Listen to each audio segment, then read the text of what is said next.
আসসালামু আলাইকুম সবাইকে। সবাই কেমন আছেন? আমি আজকে কী নিয়ে এসেছি আপনাদের মাঝে এটা নিয়ে আলোচনা করব। একটা মোটা কার্টনের উপরে আমি একটু বৃত্ত এঁকে নিয়েছি এবং এটাকে কাঁচি দিয়ে কেটে নেব। এই দেখুন কাটার পরে এটা কীরকম হয়েছে। তো কাটার পরে আমি ওইটার উপরে সেই যে কিনে নিয়ে এসেছিলাম সুতলি, পাটের সুতলি আর গ্লু এবং গ্লু গাম। তো আজকে গ্লু গান দিয়ে গ্লু গাম লাগাচ্ছি। তো এটা আমার জীবনের প্রথম কাজ। তো আমার কাজে আমাকে ছেলেও হেল্প করছে। তো যাই হোক, এরপরে রং করে নিলাম। তো সাইডেও একটু টুকিটুকি কাজ করেছি, ওই কাজগুলো আপনাদেরকে দেখানো হয় নাই। তো যাই হোক, নতুন ভিডিও করতেছি, অনেকটাই ভুল হয় কি আর করার। তো এই হলো সম্পূর্ণ আঁকা।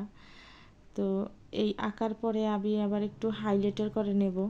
তো দেখুন আঁকাটা কেমন হয়েছে। সম্পূর্ণ আঁকার পেন্টিংটা করা হয়ে গিয়েছে। তো এই ফাইনাল লুক না, এরপরে হাইলাইটার করব। তো তার আগে একটু দেখাই নিলাম যে আমার আঁকাটা কেমন হয়েছে। এই যে হাইলাইটার করার পরে আমার ফাইনাল লুক হলো এইটা। এটা আমি কি করব, কোন কাজে লাগাবো বা কোথায় সেট করব সেটা আপনাদেরকে পরে দেখাবো। এখনও ভাবি নেই। তো আজ এ পর্যন্ত। আল্লাহ হাফেজ।